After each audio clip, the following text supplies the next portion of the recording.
Welcome. This video is a little different than my normal recordings. This one is a sermon I gave rather than a lecture I gave.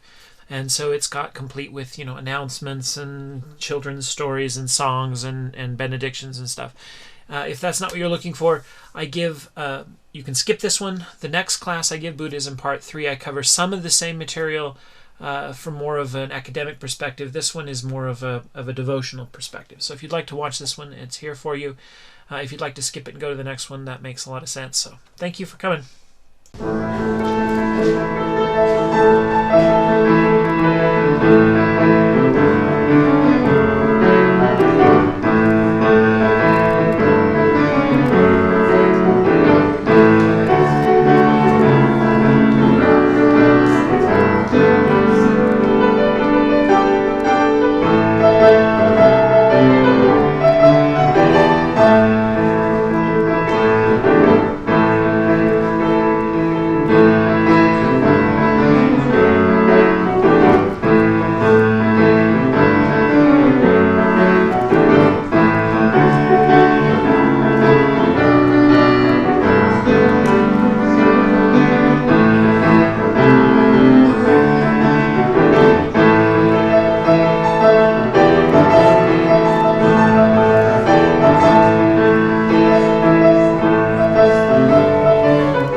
May we be reminded here of our highest aspirations and inspired to bring our gifts of love and service to the altar of humanity.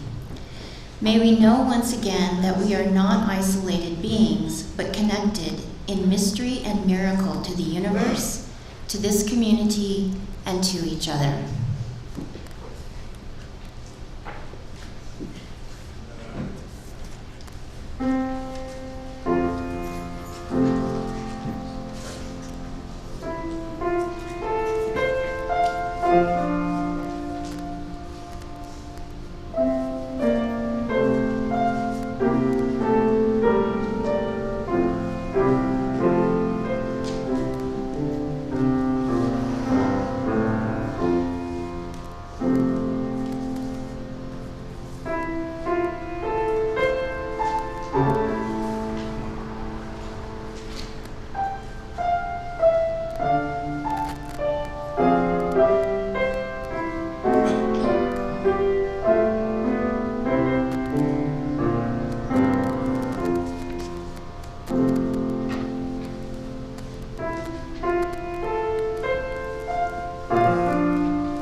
Good morning.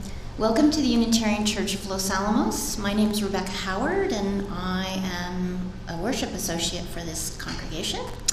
As Unitarian Universalists, we promote and affirm the inherent worth and dignity of all people.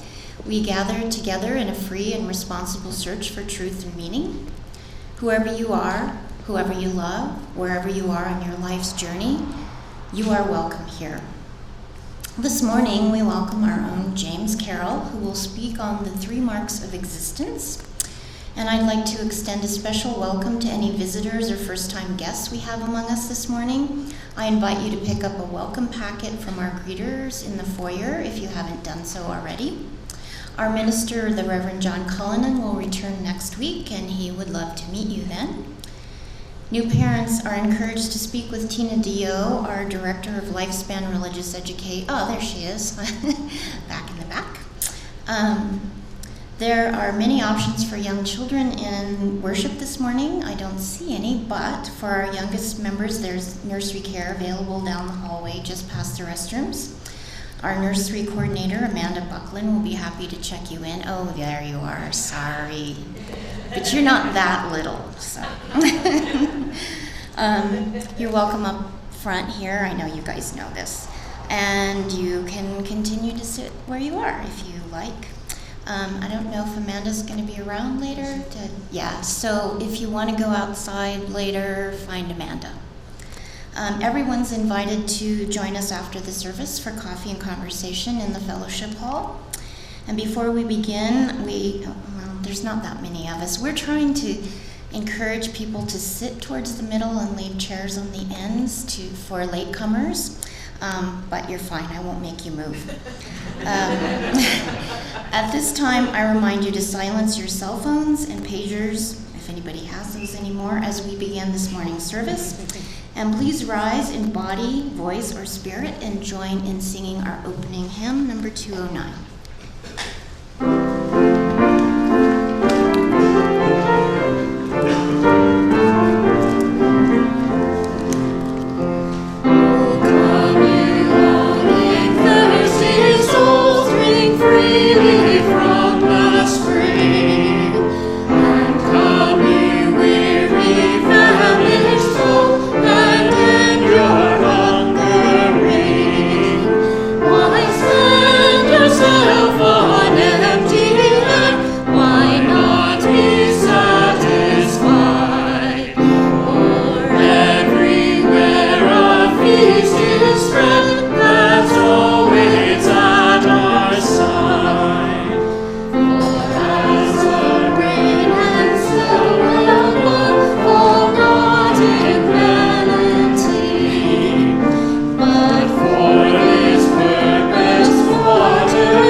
Love is the doctrine of this church.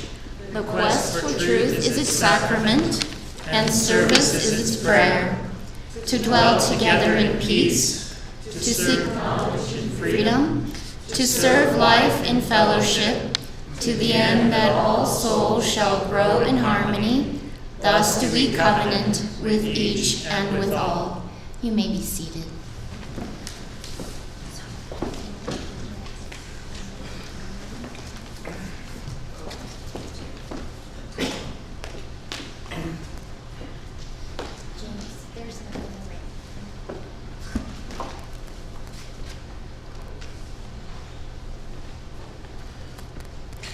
For all our joys, all our sorrows this morning, shared aloud or held in the silence of our hearts, let us gather together now in a spirit of prayer and reflection.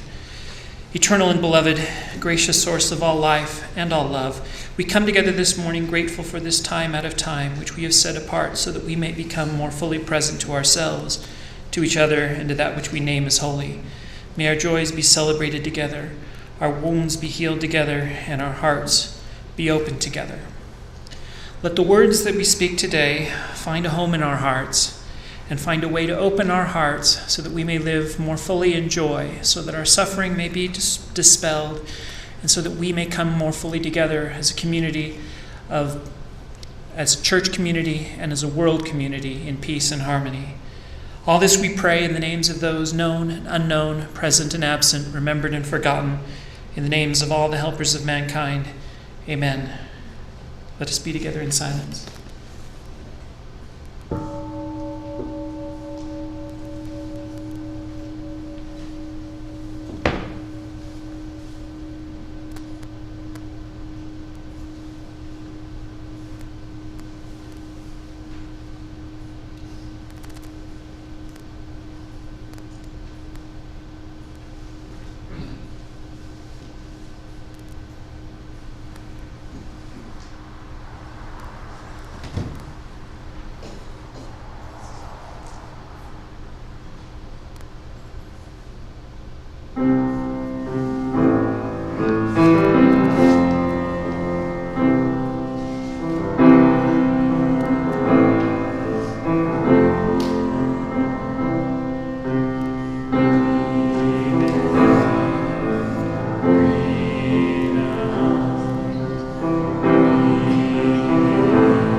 Later on in our service, James is going to be talking about some of the ideas from the religion that's called Buddhism.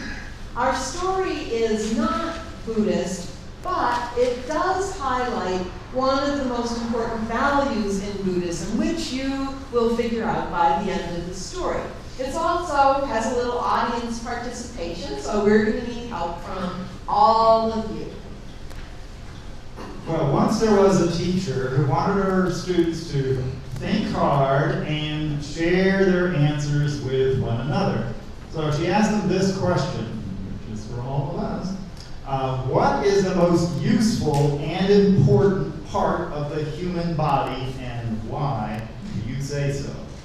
Well, just like Sandy, 5 students immediately raised their hands, and they have their answers ready, and we'll see if yours matches one of theirs, okay? She called on them one by one. And the first student said, legs. Legs are the most important part of the human body because without them it'd be very difficult to walk on Earth. So how many people agree with me that legs are the most important part of the human body? There's Okay. that was what you were going to say.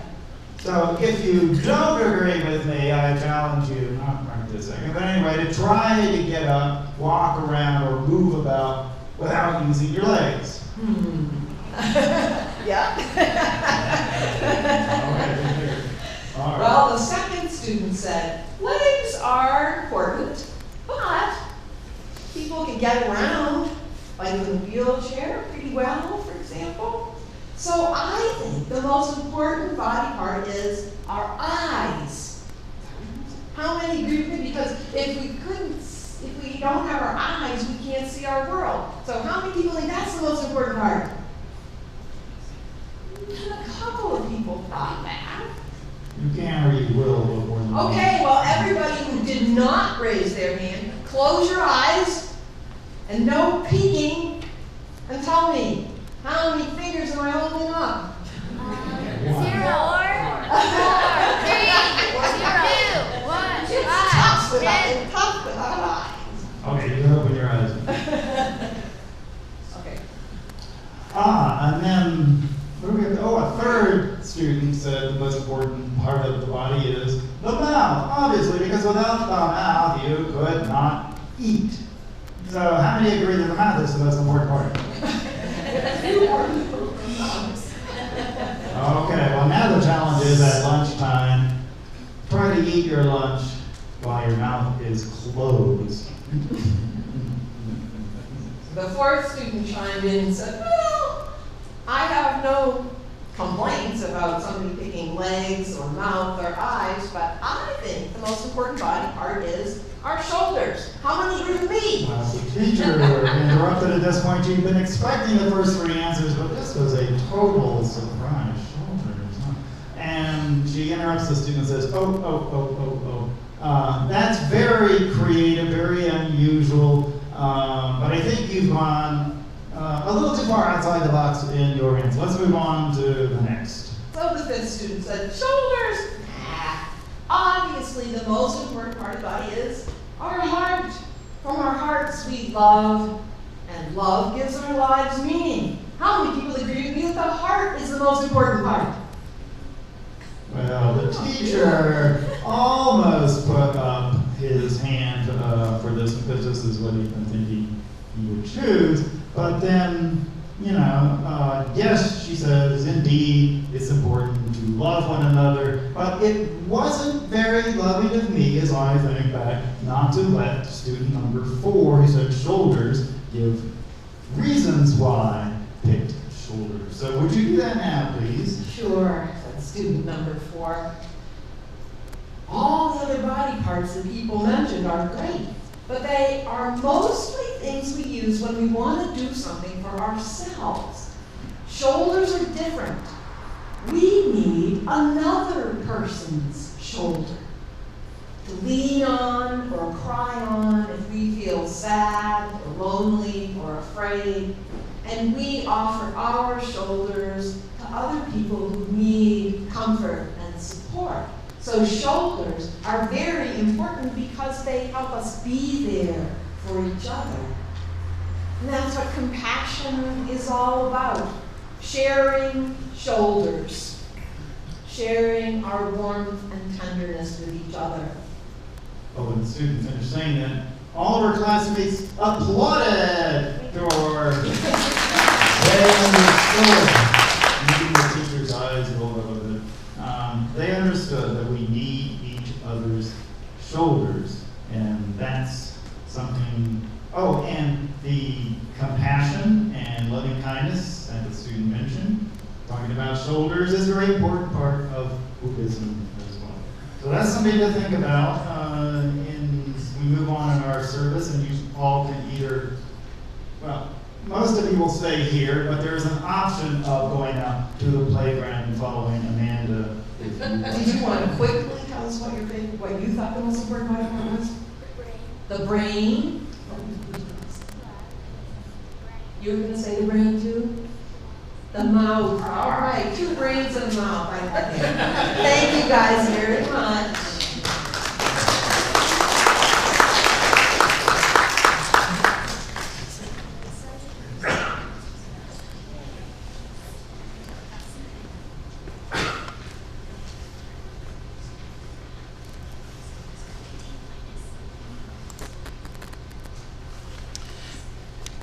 The first reading today is from the venerable and all-esteemed movie, The Princess Bride. Wesley, life is pain, Highness. Anyone who says differently is selling something. Quote number 2, reading number 2 today, is also from the venerable Princess Bride, grandchild. After all that Wesley did for her, if she didn't marry him, well, it wouldn't be fair, grandfather. Well, who says life is fair? Where is that written? Life isn't always fair, grandchild. I tell you, you're messing up the story. Get it right.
Thank you for the beautiful music. So, my name is James Carroll. I'm a member of the congregation, and as some of you know, I also teach the adult religious education courses here, some of the adult religious education courses, on Fridays once a month, and the time moves around, so you have to just kind of follow the announcements because my work schedule moves around.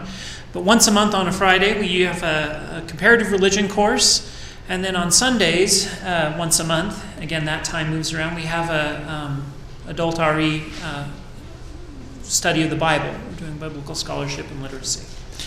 And in Buddhism, or in the comparative religion lectures, we have been studying Buddhism. And we've had one lecture in Buddhism already. And I thought I would use this opportunity to speak to the congregation today to kind of give a little bit of a plug for my sermon, or for my Friday comparative religion classes, and maybe at the same time provide something that will be beneficial to you in your life. So this is applied Buddhism in our lives. So let's see if I can do something that is helpful for everybody. The last lecture we had was an introduction to the Buddha, to Buddhism itself as a religion, and the life of the Buddha. And so if you want to go back and watch those, they'll be online. You can watch that lecture online in my YouTube channel. And then I'm going to kind of move on from there.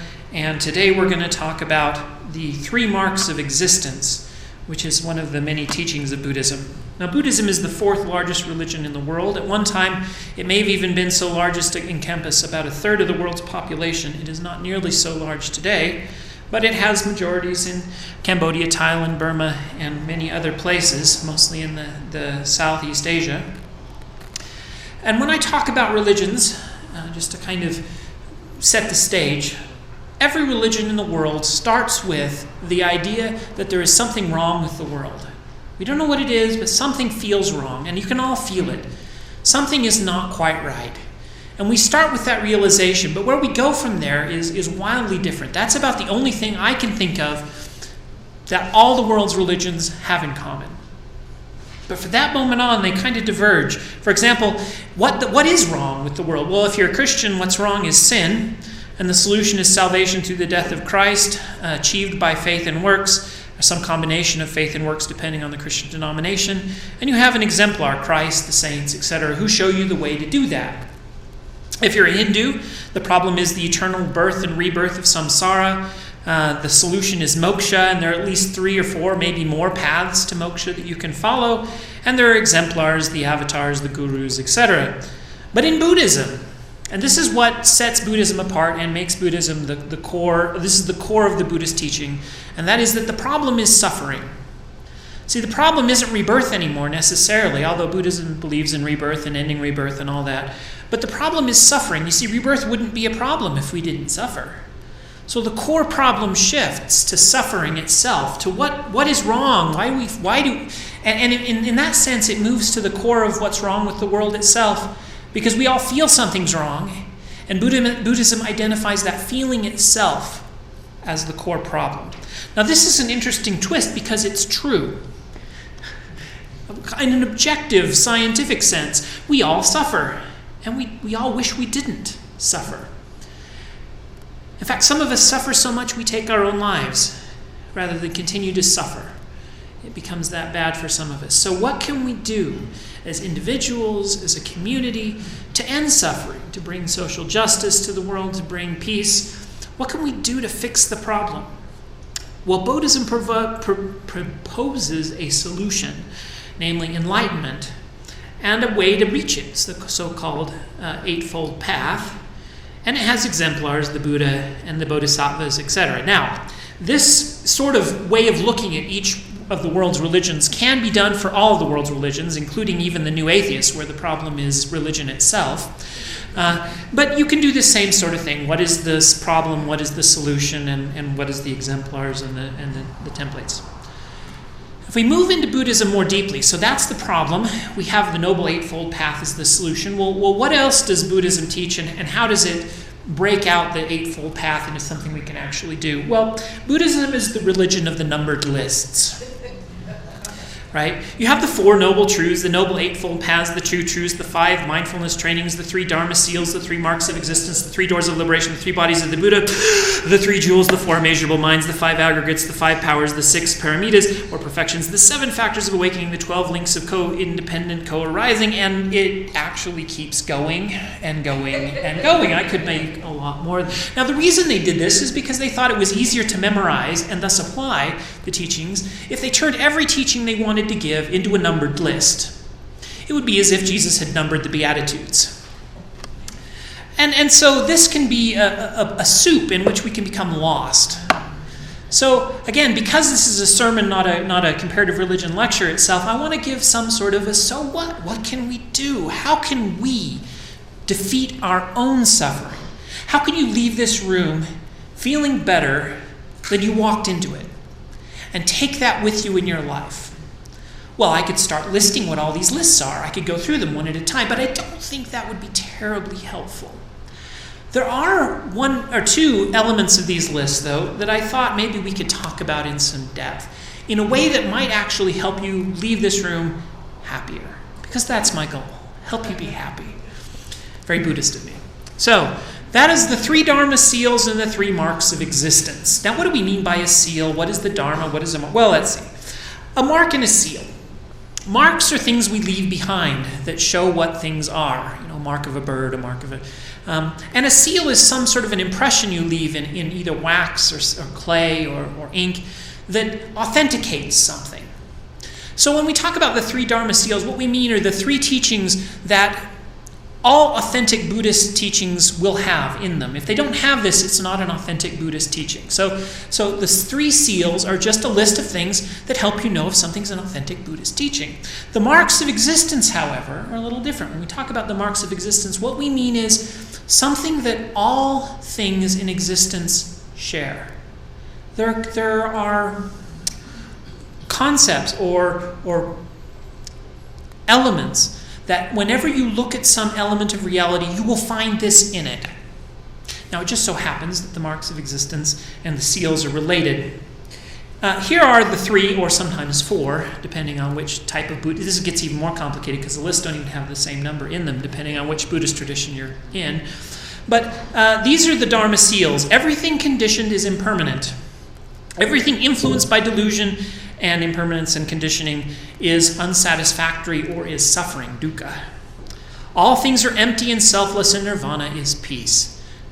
Okay, well, that it seems actually like, at least number 2 there seems like an incredibly depressing set of lists. How does realizing that as a teaching help you not hurt so much? Which I said was my goal. So why would I use this list to talk about how to not hurt? Well, that 4th one is the one that's sometimes left out. But the 4th one helps. At least there's one on there that has something to do with peace. But most groups leave that one out. The 3 seals are the first 3. You know, impermanence, that's kind of depressing. Everything is suffering, that's kind of depressing.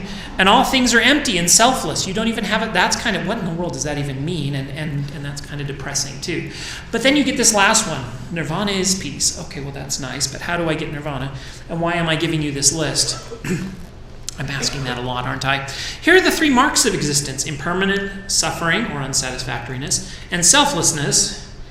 And sometimes, depending on which list you're getting, you end up with emptiness or joy. Again, nirvana. Now, if you were paying attention, what you noticed is that these 2 lists are basically the same, especially when you add kind of the 4th element. In other words, the marks of existence are the seals, meaning what you notice that is true about reality is what marks a true Buddhist teaching. At least this is what Buddha says is true about reality, and what he says marks a true Buddhist teaching. They're the same thing. Now, because the lists are made differently and such, I'm going to be incredibly presumptuous. And I'm going to make my own Buddhist list.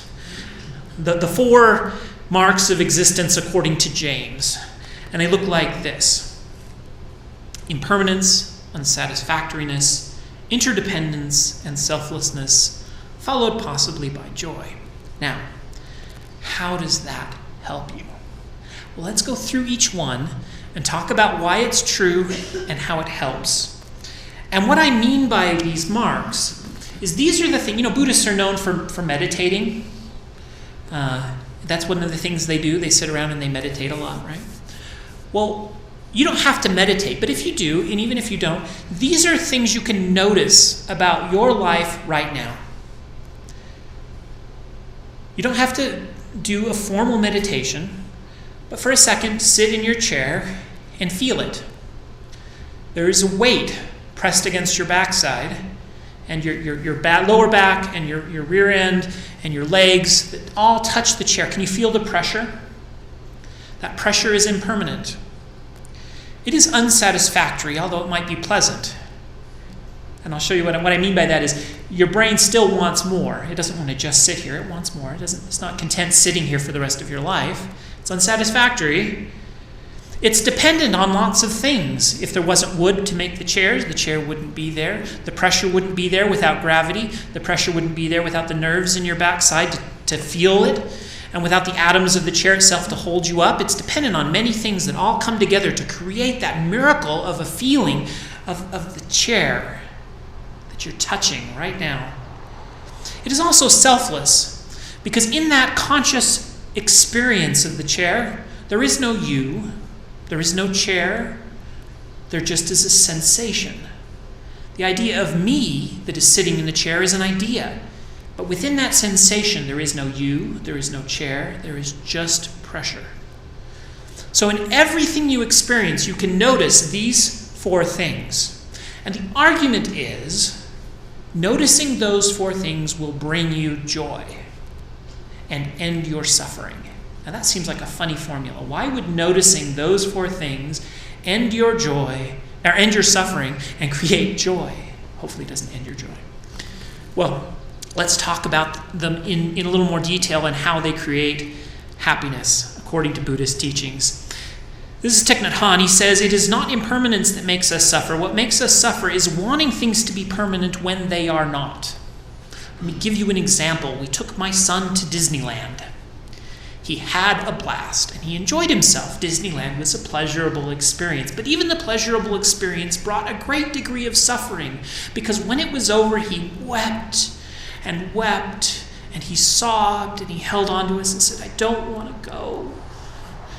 You see, it wasn't the joy of Disneyland that brought the suffering. It was his desire for Disneyland to be permanent. But in fact, would any of us really want to live our entire lives at Disneyland? I don't think so.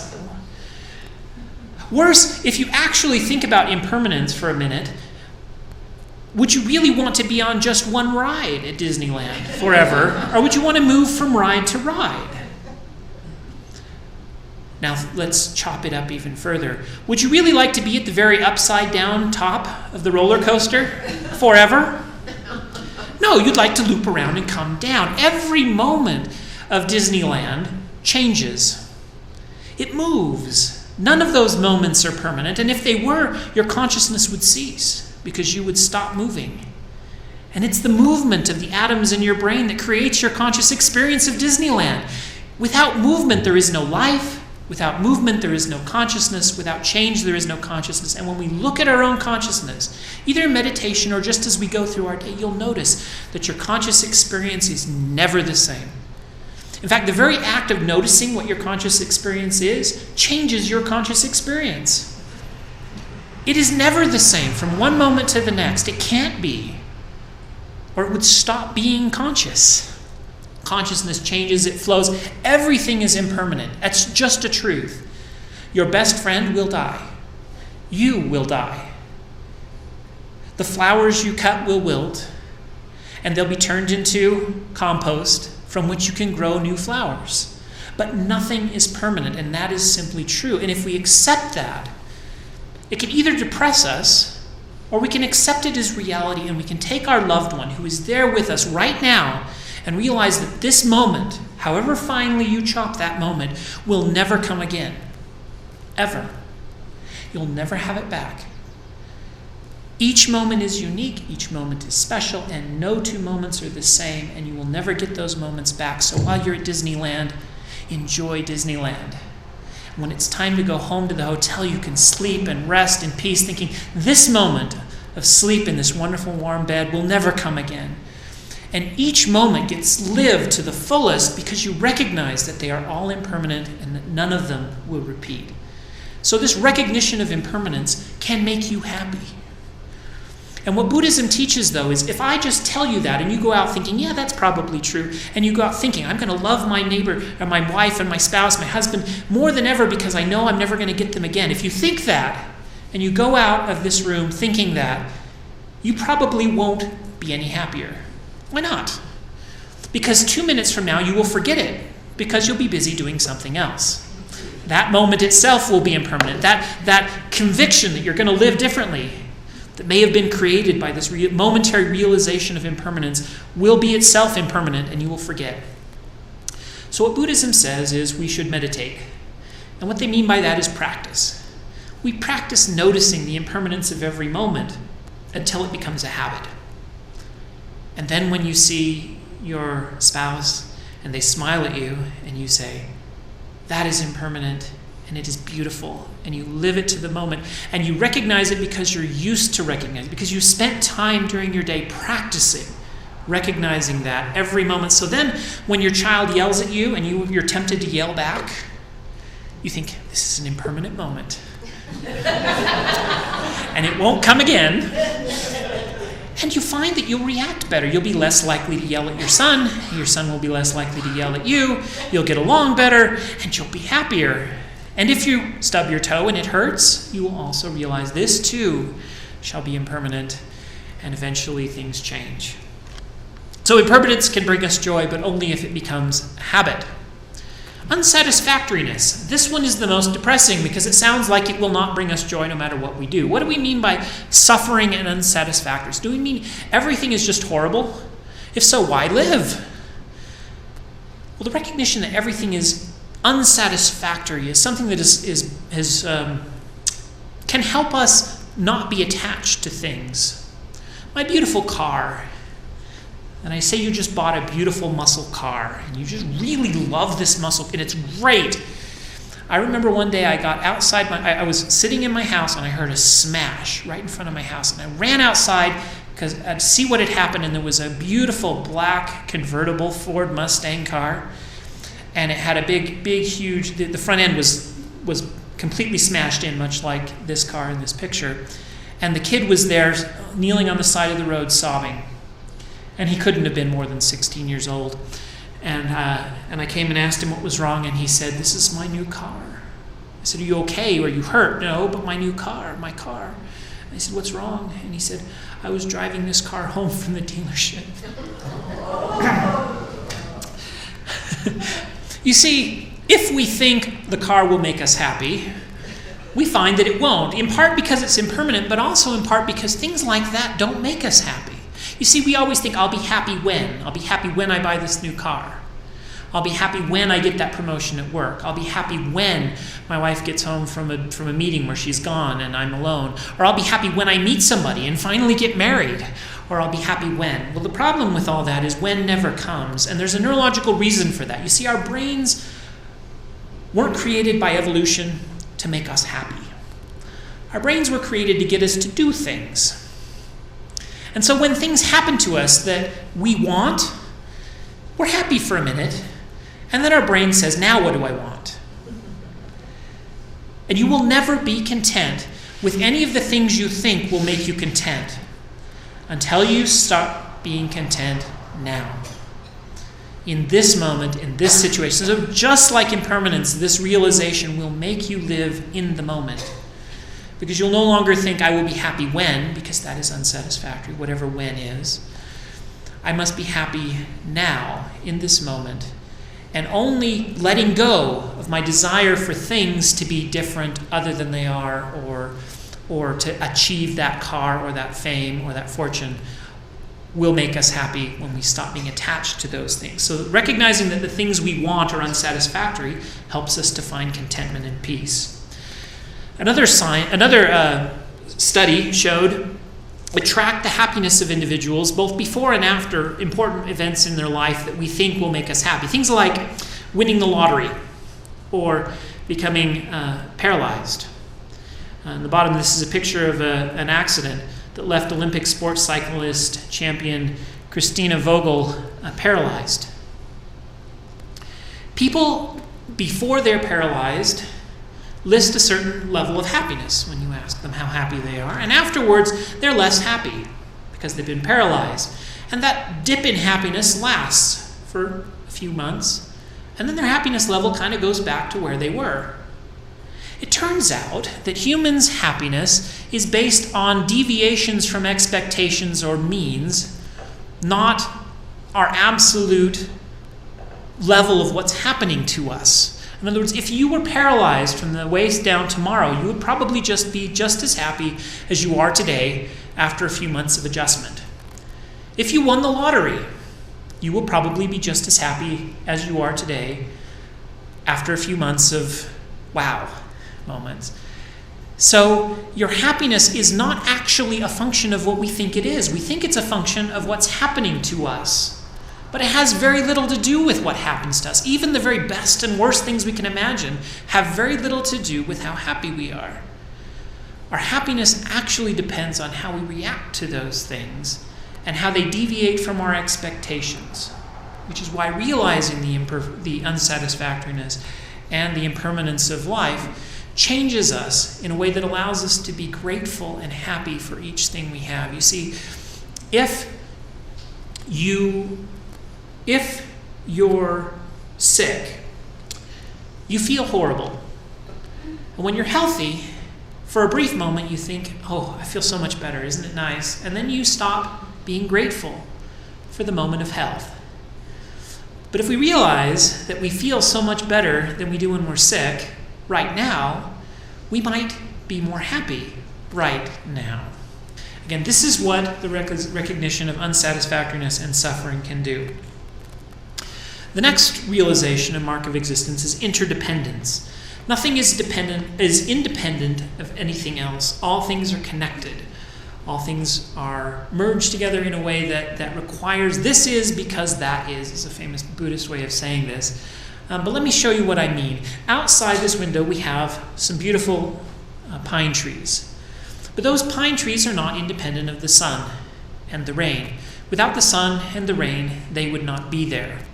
Nor are they independent of the air that they breathe, trees breathe too. And that air, it just so happens, was breathed by myself, by my mother. In fact, there is, with about 100, if you do some statistical guessing, there is 100% probability that there's a molecule in the tree out there that belonged to Jesus once upon a time. And almost a certain probability that there's at least one molecule that belonged to my mother before she passed away. She's in the tree. She's in the rain. She's here with me now. And I am her, and she is me. You see, I would not be who I am today if she hadn't lived and taught me and raised me the way she did. She's not gone. She's transformed into me. I'm here because she was, and she was because I was, and because I am. All these things in life are connected to each other. We are not independent. We are part of something larger and bigger than ourselves. And that too can bring happiness and joy. We'll talk a little bit more about how realizing we're part of something bigger can make you happy. But I remember listening to Neil deGrasse Tyson in Cosmos talk about, Carl Sagan did this too, about how we are all stardust, made from the stars. And that realization creates a feeling inside of you, doesn't it? That you were born inside a star once. In fact, we were all born from the Big Bang, and in the Big Bang, all things were at a very infinitesimal point. And what happened in that moment created me, and what happened in that moment created you. And in that sense, we were touching at that moment. And I am you, and you are me, and each of us are just pieces of a much larger universe that is actually one. We're not separate in the way we think we are. And in that sense, there is no selflessness. There is no self. Now, Descartes says, I think, therefore I am. In fact, for him, the existence of himself is the most fundamental concept. Buddhism says, you think, therefore you are not. And it's kind of a bizarre thought. And what in the world does it have to do with anything? What does it really mean that yourself doesn't exist? Of course I exist. I'm right here. Am I not? You're right there. I exist. It's the most obvious thing in the world from which Descartes built his entire philosophy, is this idea that I exist. It's obviously true. And yet Buddhism says the most obviously true thing is not actually true. So what in the world do they mean by you don't actually exist? Well, here's what they mean. They mean who you are right now is not who you will be in the next moment. You see, who I was when I was 5 is not the same person I am today. In fact, who I was when I was 5 is dead. That person had to die for the person you see in front of you today to live. Impermanence itself is a moment-to-moment dying and rebirth. You see, reincarnation is true. Not because I was once an Egyptian princess, but because who I was when I was 5 is not who I am today. I am a reincarnation of that person. I am a reincarnation of my mother. I am a reincarnation of my father. I am a reincarnation of you, and you are an incarnation of me, because the thoughts going through your head right now are there because you're listening to my words.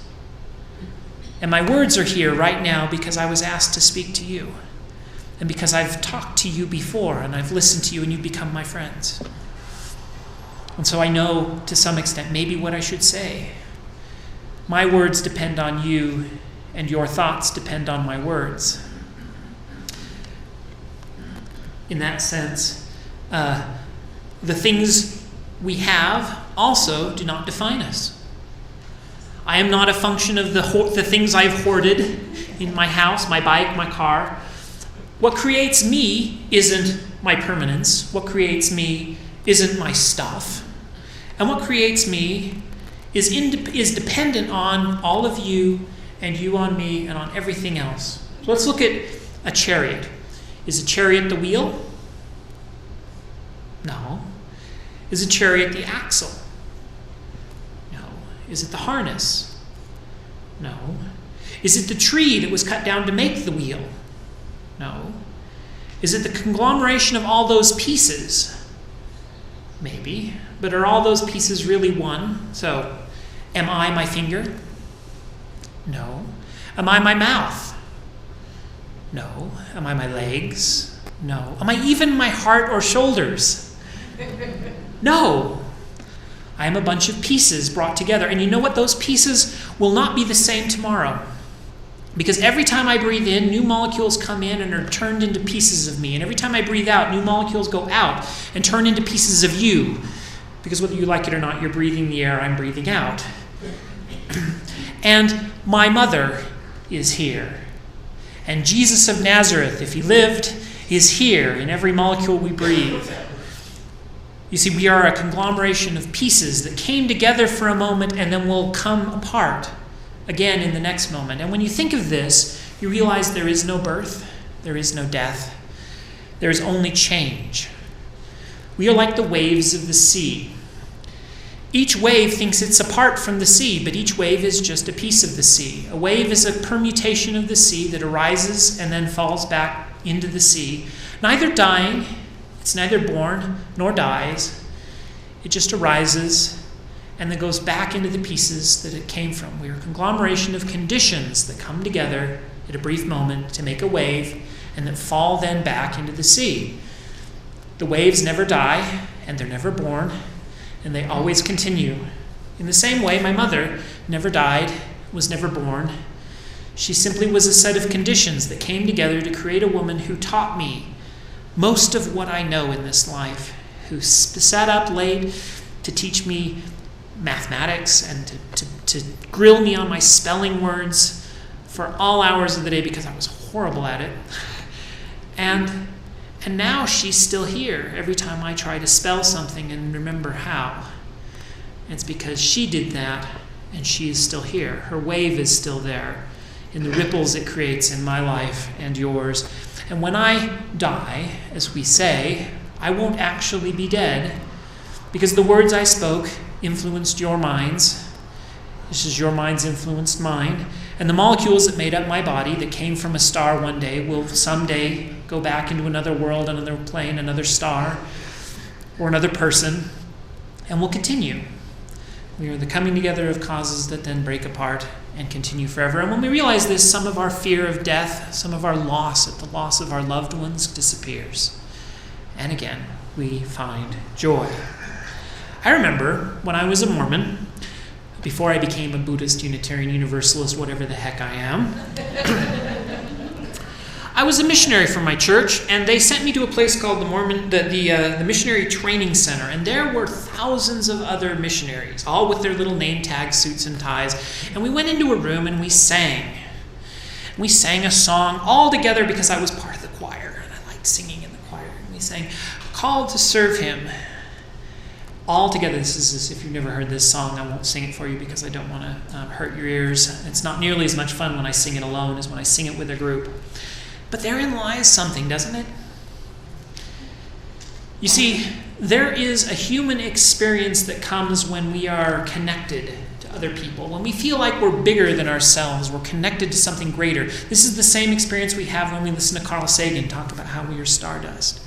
Or when we sing in a congregation, and we feel like we're part of something bigger, People who go to war will often describe this experience where they feel like they're part of something. And when in that moment, when they feel connected to something bigger than themselves, they will sacrifice their lives for their friends and their comrades' lives. And people do amazing things of courage in that moment because of that experience that I felt in the Mormon Training Center, that soldiers in war often feel, and that we sometimes feel when we sing together, or that you might feel in meditation as you recognize that you are not really a separate self. You probably exist in some level. There is some definition, a concept, a bubble you can draw around a certain set of molecules and say, these set of molecules is me. But realizing that you're part of something bigger, that those molecules aren't independent of the others around them, touches that concept, that human experience of transcendence when we realize we're part of something bigger. And when we have that experience, it brings joy. And it overcomes suffering. Most religions of the world try to create that transcendent experience, and they all do it differently. Mormonism did it with its songs and its belief that we had the only true church in the place of the earth, and we were going to go out and convert the world, and we would connect ourselves to God. Islam does something similar. You see, for them, the problem the world has is pride. And when you surrender to an external God, you become connected to something outside of yourself, bigger than yourself, and you feel transcendent. In Buddhism, we sit with ourselves and we recognize our own insufficiency, our own dependence on everything else, that we're not an independent self, and the same feeling of transcendence can arise. And so each of these religions are creating that experience in a different and unique way. But that experience is something they all try to create in their own ways. So selflessness is one of the realizations we have that can create joy, because it can create that transcendent experience. Now, my goal in teaching you this is, first of all, to advertise for my religious class, because I do that sort of thing. But the other reason is because I want you to be happy. And I want to help you be happy. And if you're struggling in depression or loneliness or anxiety, I want to say something that can help you feel better, to help you not be connected to your things, to not feel like your things bring you happiness, to realize your own impermanence, to help you treasure this moment right now, to recognize your dependence on others and to feel transcendently connected to others, and maybe even to realize this thing you call yourself is not really there. You're a concept, but you're actually connected in every molecule to every other molecule in the universe, and you're part of something bigger. And you're precious, and the universe is precious, and this moment is precious. And if we can do those things, I believe we can find a way to be happy, or at least to be more happy than we were. So I hope we each notice those elements of the universe in each moment of our lives, and that they bring us joy. Thank you for letting me meet with you today, talk to you today, and I hope to see you again.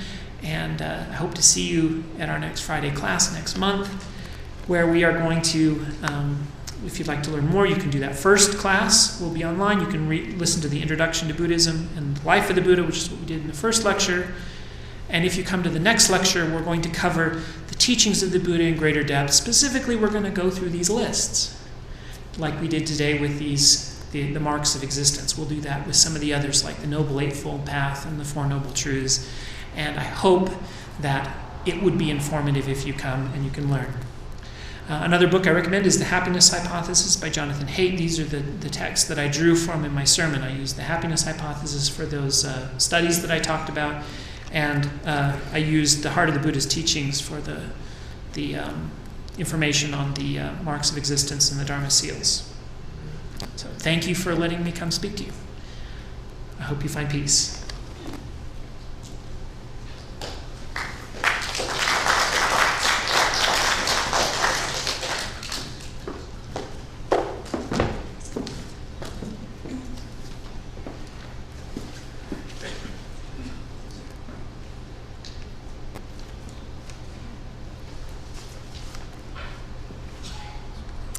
Thank you, James.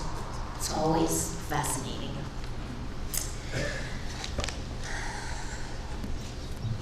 As we prepare to return to our daily lives, it's time to give something of this congregation to the larger community of which we are a part.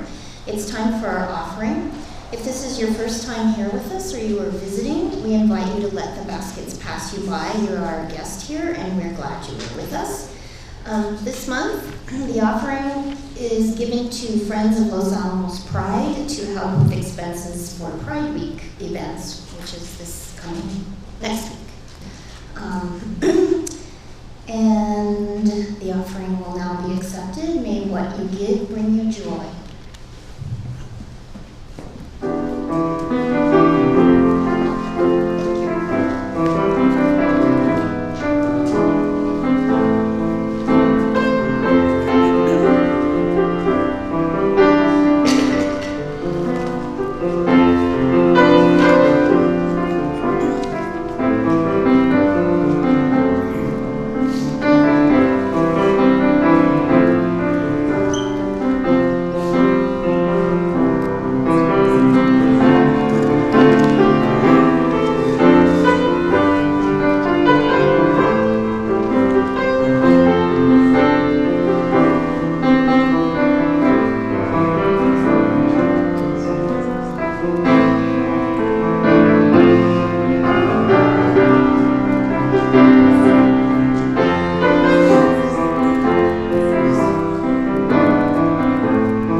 This morning's service, I would like to remind you that, I didn't do my, announcements and information about upcoming events can be found in your order of service, on the calendar at our website, in our weekly emails, on Facebook, and in this month's issue of The Voice. And I don't have any additional announcements, so if you would rise once again in body, voice, or spirit and join in our closing hymn, number 128.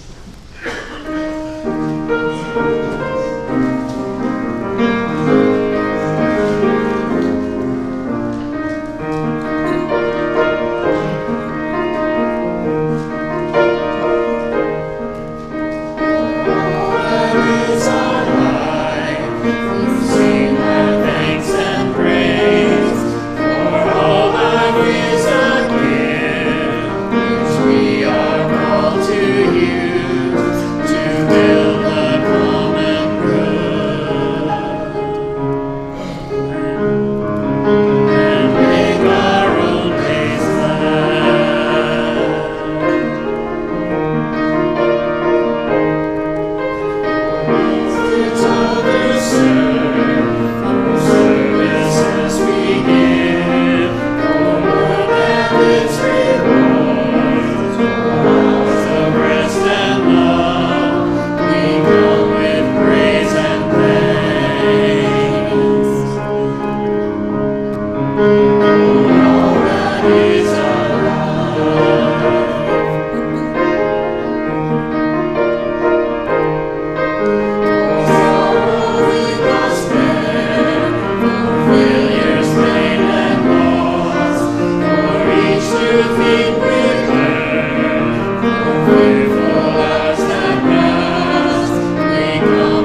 Friends, may life bless us and keep us. The light of life shine upon us and out from within us. Be gracious to us and bring us peace, for this is the day. This is the one wild and precious life we're given. So let us all find a way to rejoice and be glad in it. Go in peace.